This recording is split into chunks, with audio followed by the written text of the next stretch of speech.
Para la sección de hoy pensamos que sería interesante seguir en la línea de la emoción del miedo que Nerea explicó hace unos programas. Porque, ¿qué sucede cuando el miedo se vuelve extremo? Cuando se vuelve casi irracional. En esos casos hablamos de las fobias.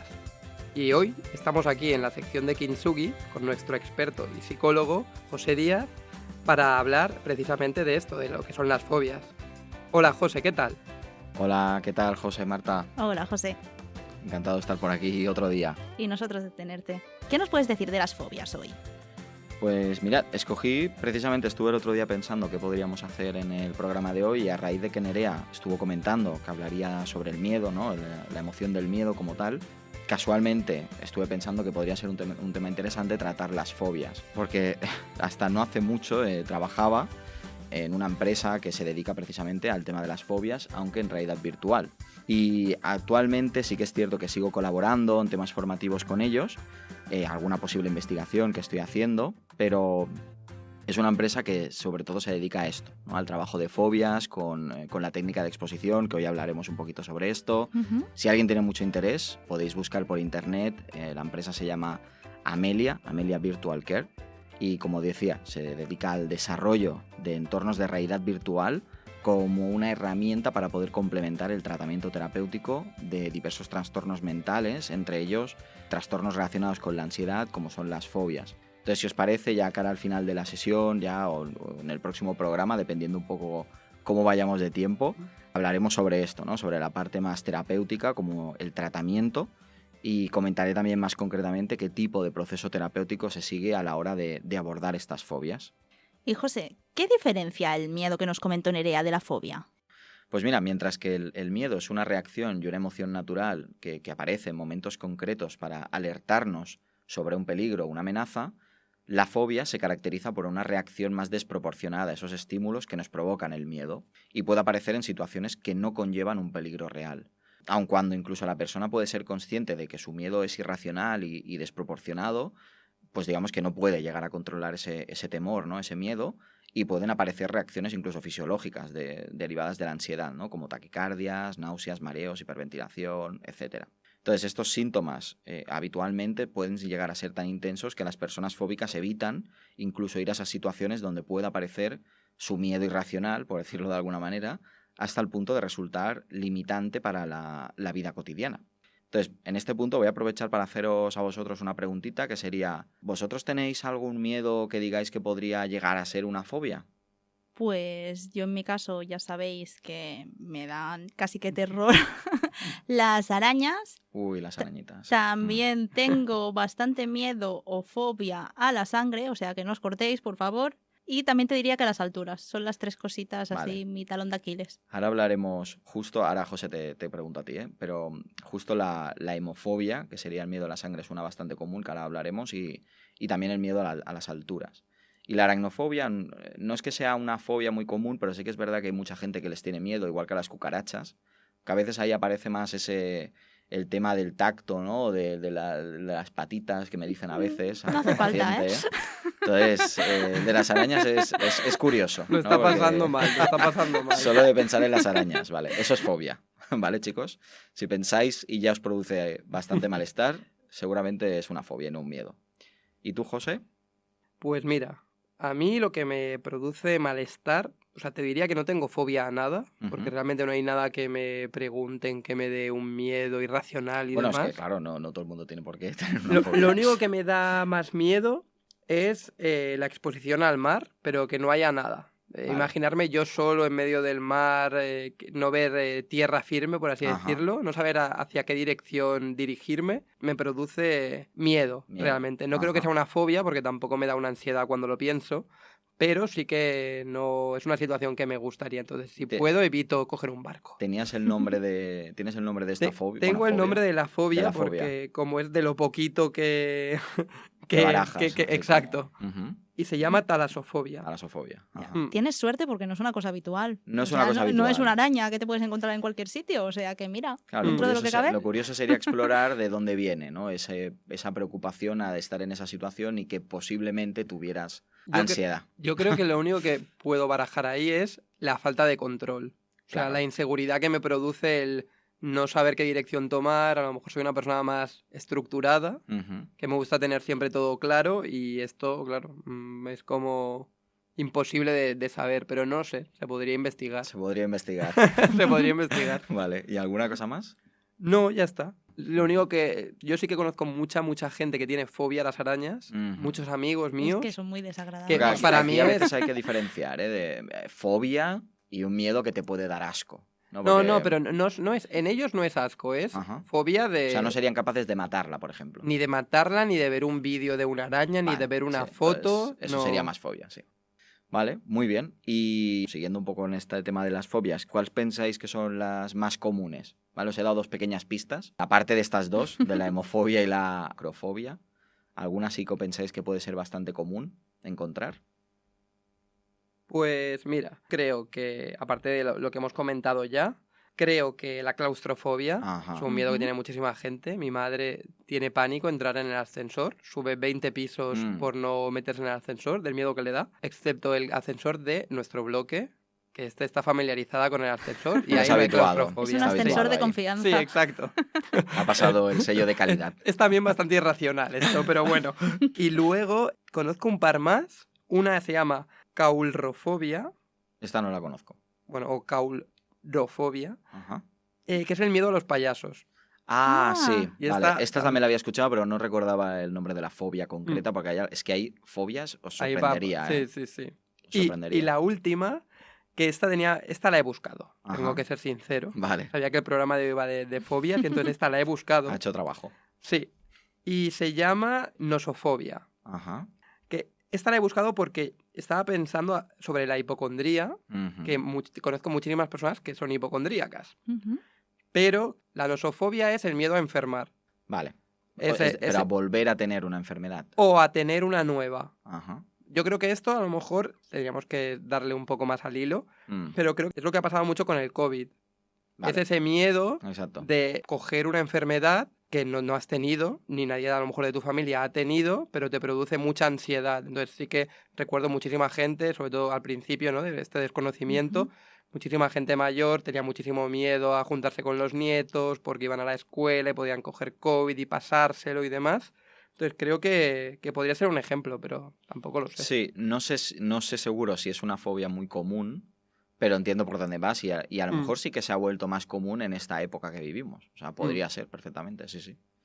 Sí que es Ah, algo esta que es se ve curiosa. como ahora, pero antes, previamente, como que no se veía mucho. O no, No. se manifestaba tanto igual. O a lo era mejor más no difícil. teníamos un nombre, ¿no? O sea, bueno, existirá, había, existirá de sí. siempre, seguro, pero siempre a todo el mundo, ¿no? Que tenía como este miedo era, eres un hipocondríaco. Mm, Pero claro, Ujú. siempre era casos que ya pensaban que estaban enfermos, ¿no? O sea, Exacto. o Es que ya como- tenían es la que enfermedad. sí, porque la hipocondriasis viene de un trastorno somático que es como la ansiedad por la salud.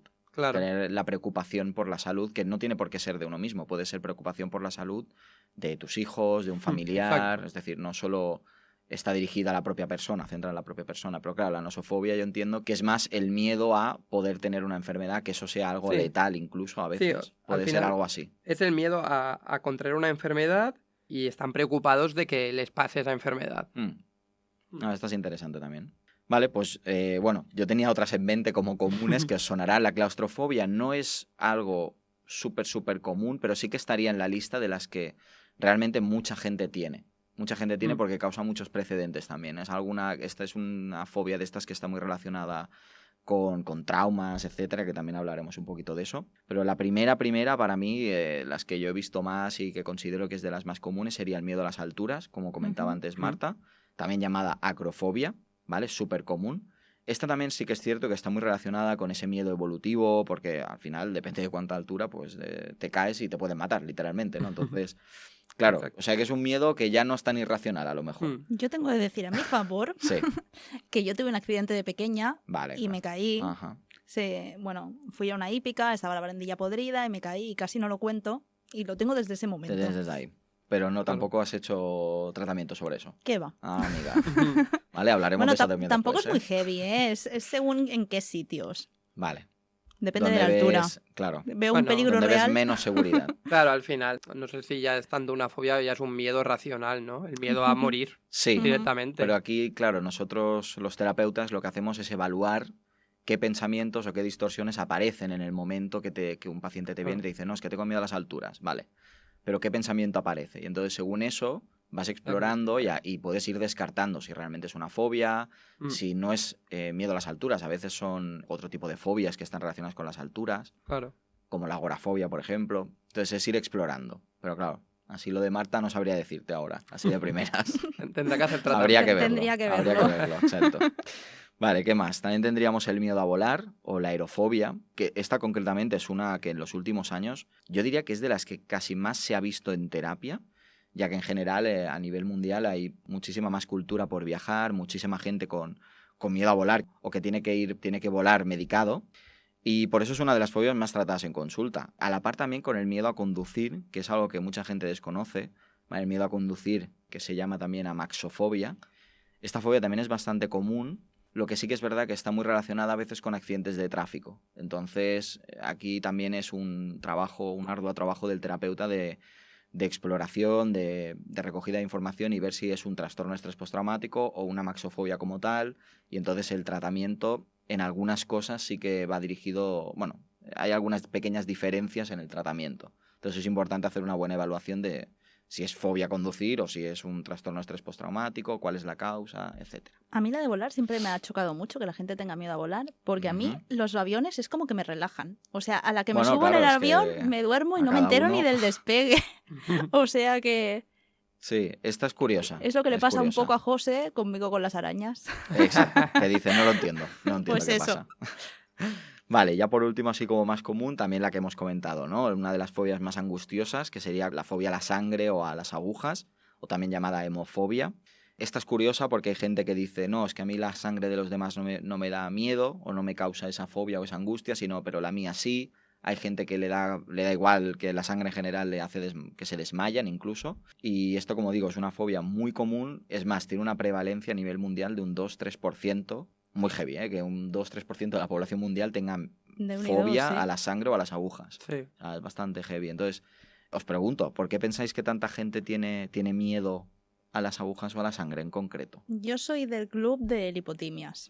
Lipotimias. Y te diría, no tengo ni idea, pero le pasa a mucha gente de mi familia, o sea que no sé si tendrá algún componente genético por ahí o algo. Ahora hablaremos de las causas. Venga, va. Ahora hablaremos de las causas, pero tú, José, no sé qué piensas. ¿Por qué crees que casualmente esta es una de las fobias que puede tener más prevalencia? A ver, yo creo que con la sangre quizás es más porque puedan pensar que pueden morir o lo relacionen con la muerte. Al final, si pierdes mucha sangre, pues puedes morir. Ajá. Y las agujas pienso que por dolor. No sé, cuando te clavan una aguja no es agradable. No es agradable. Aunque normalmente sí que es cierto que está más relacionado con lo primero que decías. Es decir, mucha gente con hemofobia, con fobia a las agujas, tiene miedo a la sangre que le están sacando. Claro. Por eso normalmente vacunarse, como ha pasado ahora, les cuesta menos que hacer una extracción, que hacer un análisis. ¿Vale? Por ejemplo, yo he visto pacientes que han estado en consulta, por ejemplo, una chica que recuerdo que nunca se había hecho un análisis de sangre. Y claro, ya venía a consulta en plan, oye, es que claro, en el trabajo me están diciendo de hacer un análisis de estos anual, ¿no? En el típicos que hacen en el centro de revisión médica, exacto, y dices que yo nunca me he hecho ninguna y claro, tengo ganas, ¿no? Y literal se desmayó el primer día, pobrecita, se desmayó en la consulta. A mí me pasa eso, por el efecto que tiene esa bajada de tensión tan heavy. Qué fuerte. Sí. Yo alguna vez, aunque no me la hagan a mí, he acompañado a alguien de urgencias. Esto también pasa. Y le han hecho una analítica y yo me he caído, o sea, desmayo total y me he despertado, pues eso, con la otra persona que había ido de urgencias, que estaba ya bastante bien y yo fatal. Cuando hablemos del tratamiento, mira, justamente para esta fobia hay una técnica bastante buena para evitar el desmayo. Vale, así que luego pues a lo mejor, Marta, te puedo dar... Sí, por favor. Te puedo dar 4 pinceladas. Vale, entonces, ahora que hemos puesto un poco sobre la mesa algunas de las fobias más comunes, sería interesante también plantearnos, como hemos empezado a decir, ¿no? ¿Cómo aparece en nosotros ese miedo irracional? ¿Qué puede hacer que provoque que aparezca esa fobia? Entonces, según lo más aceptado a nivel científico, lo más empírico y lo que parece tener más peso, digamos que hay 2 vías en las que a un individuo le puede aparecer una fobia. Por un lado, lo que se denomina como aprendizaje por modelos, donde el menor, por medio de la observación de otras personas viviendo una situación traumática o que se comportan delante del estímulo fóbico y que reaccionan de una manera muy exagerada frente a ese miedo, ¿vale? Pongamos, por ejemplo, que un infante ve como su madre o su padre tiene muchísimo miedo a los perros o a las agujas y que ve a sus padres con muchísima ansiedad en espacios cerrados. Esto lo que provocará es un aprendizaje vicario o modelado, que se dice, donde yo como menor aprendo que eso a lo que mis cuidadores principales, en este caso, ¿no?, están temiendo es muy peligroso y en algunos casos puede provocar que se instaure esa fobia, ¿vale? Por ejemplo, en consulta terapéutica he llegado, en este caso, una chica de 20 años con muchísimo miedo a las agujas, como comentaba, y al final explorando era porque la madre y la abuela también tenían esa fobia y, como decía Marta, si es genético, no es genético. ¿Vale? Normalmente es algo aprendido, ¿no? Tú ves de pequeño como tu madre evita, o tu abuela o algún cuidador muy cercano, ¿no?, evita realizarse un análisis o incluso no te puede acompañar por el miedo que le dan. Y tú, como infante, ¿no?, en esa época más que justo es cuando tenemos el cerebro como si fuera una esponja, absorbemos todo, tanto lo bueno como lo malo, pues aquí es cuando este aprendizaje que se llama por modelos, pues nuestro modelo, que son nuestros padres normalmente, pues optamos por adquirir ese conocimiento social de, vale, las agujas son malas, o la sangre es mala, o los perros son malos, lo que sea, ¿no? Y por eso muchas veces de niño ya tienen una fobia instaurada, que luego por eso hay esa confusión un poco de si es genético o no. Que no digo que no pueda haber una predisposición, que esto es una cosa que también comentaré ahora, pero esto es otro tema. Vale. Y la otra vía es, ¿vale?, sin que haya nadie que te sirva de modelo, sino sencillamente el trauma infantil propiamente dicho, es decir, una mala experiencia infantil que guarde relación normalmente directa con el estímulo fóbico, por ejemplo, un niño que se quede encerrado en un ascensor durante horas, ¿no?, por decir algo así. Si eso no se llega a tratar en el momento, pues de adulto seguramente ese trauma reaparece o se mantiene en el tiempo como una fobia, precisamente por ese evento traumático. Tiene sentido. Pues sí. Y a raíz de esto, ¿las fobias como causa solo aparecen en etapas infantiles? Pues es difícil esta pregunta, porque sí que es cierto que esto es un debate que todavía existe. Es cierto que sí que hay otras vías, no siempre el hecho de que te pase de pequeño, digamos, cuando eres menor es la causa. Es decir, hay adultos que desarrollan fobias que antes no tenían. Por ejemplo, he llegado a ver casos de miedo a volar que han viajado muchísimo y de repente un día en un vuelo, ¡pam!, sienten una ansiedad brutal y de ahí, ¿no?, nace o lo que sería la fobia en ese momento y a partir de ahí pues sienten muchísima ansiedad en vuelos posteriores, ¿no? Entonces esta es una duda, como digo, que a nivel empírico de si esto es cierto, si no, de cómo pasa, ¿vale? Porque, claro, pensad una cosa, digamos que hay como dos premisas. Una, esa persona que siempre ha viajado, ¿vale? Imaginaos a alguien que siempre viaja, ¿vale? Y de repente en un vuelo hay unas turbulencias que le causan muchísima ansiedad y a partir de ahí no puede volar sin una medicación para la ansiedad o necesita tratarse previamente en terapia para poder volar. Entonces, la otra parte sería, puede que esa persona ya estuviera predispuesta a que le apareciera algún trastorno de ansiedad, en este caso sería la fobia a volar, en este ejemplo que estamos haciendo, y pues mira, casualmente solo necesitaba que ese día, que un día en concreto hubiese turbulencias para que se acabara de arraigar la fobia. Entonces, ¿cuál es la causa? ¿Las turbulencias de ese día en concreto o la predisposición a la ansiedad que luego no consigue corregir por sí mismo? ¿Vale? No sé si queda del todo claro, pero a lo que vengo a referirme es que es tan complejo que por eso no hay un consenso claro sobre las fobias como vía de aparición en etapas adultas, porque hay muchas complejidades alrededor, mucho contexto. Entonces, en resumen, sería que sí, en adultos pueden aparecer fobias, pero es más probable que vengan desde la infancia, a no ser que haya eventos muy traumáticos, donde como decía antes, ¿no?, con el caso del ejemplo del miedo a conducir, que pueda haber, que cueste diferenciar entre fobia a conducir y un trastorno de estrés postraumático, y entonces es importante hacer una muy buena evaluación para determinar cuál es el diagnóstico claro, ¿no? Y a partir de ahí empezar a hacer como un plan de trabajo, digamos, más específico según el trastorno que se ha diagnosticado.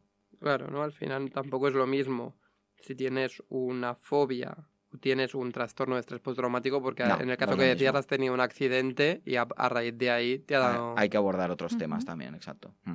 Ok. Y así como actividad, vamos a decir, para dejaros alguna cosita para hacer, no sé si recordáis, en anteriores programas Nerea propuso hacer un diario emocional, ¿no? Donde se planteaba el poder escoger diferentes situaciones de tu día a día, ¿no? Y explicar una situación, qué emoción subyace a esa situación, qué hago, es decir, la conducta que yo ejerzo, ¿no? En base a esa emoción, y qué estoy pensando, qué pienso en ese momento que aparece esa emoción. Vale. Le vamos a dar un poquito más de dificultad, ¿vale? Sé que es complicado, pero esto es un trabajo que ayuda mucho y sobre todo cuando hablamos de fobias, un diario emocional ayuda muchísimo, sobre todo cuando hablamos de la emoción del miedo. Entonces, cuando tengáis un pensamiento, o sea, haciendo este diario, ¿vale? Cuando tengáis el pensamiento que os pueda parecer, si veis que es un pensamiento muy negativo, muy intrusivo y que no podéis incluso controlar o que os produce ese propio pensamiento muchísima ansiedad, os propongo un trabajo que sería pensar en un pensamiento alternativo, ¿vale? Vaya un poco, mucho pensamiento he dicho, pero me entendéis, ¿no? Sí. Es decir, tener en mente un pensamiento alternativo. Es decir, ¿cuál es el pensamiento? ¿Cuál es la parte cognitiva que a mí me gustaría tener en la cabeza que me causara menos malestar que el pensamiento que yo he tenido realmente?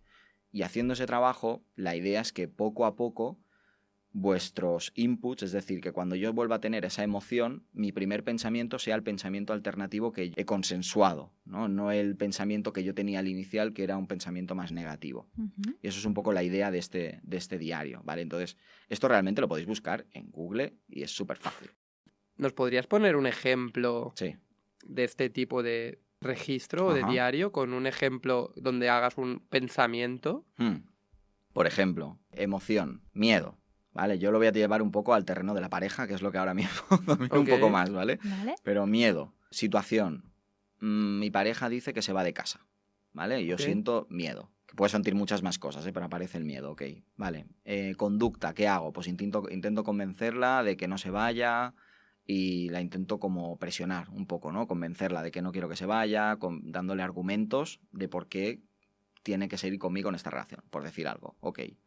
Eso sería la conducta. Pensamiento, ¿qué voy a hacer si se va? ¿Voy a estar solo? ¿No sé hacer nada sin ella? Etcétera, etcétera, etcétera. ¿Vale? Pensamientos muy negativos, muy intrusivos. Y aquí la idea sería, ok, ¿qué pensamiento alternativo me puedo dar? ¿Qué pensamiento puedo tener? Puedo empezar a interiorizar que me pueda ser de ayuda. Pensamiento al final que me genere menos malestar que ese pensamiento que estoy teniendo, porque ella al final pues se va a ir o no, pero va a ser su decisión, ¿no? El que se vaya. En este ejemplo que estoy haciendo, ¿eh? Entonces, el pensamiento alternativo puede ser, bueno, es que a lo mejor yo he hecho algo para que todo esto pasara, entonces me tengo que responsabilizar de ello, ¿no? A lo mejor tener este distanciamiento nos puede ir bien como relación.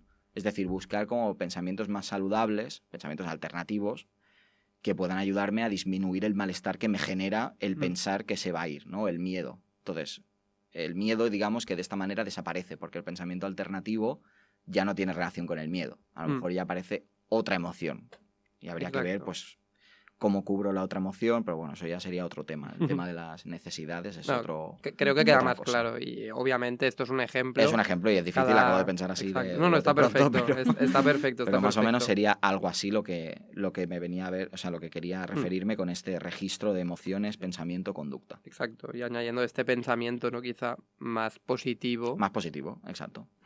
Que también puede ser muy útil. Ya no nos quedamos simplemente atrapados en el miedo o paralizados en ese miedo, sino que vamos un poco más allá y vemos alternativas. Claro, la idea que tiene hacer este tipo de registros es que poco a poco tu cerebro haga como un pequeño clic en el que cuando sientas ciertas emociones en concreto, tu cabeza haga ese trabajo por sí mismo de buscar ese pensamiento alternativo sin que tú tengas que hacer el registro como tal, ¿no? Claro. Pero es un trabajo costoso y que recomiendo que lógicamente esto se haga con un terapeuta, ¿no? Con un profesional de la salud mental que es el que os va dando feedback, que os puede ayudar a generar esos pensamientos. Hacerlo por uno mismo es difícil, es bastante difícil. Sí.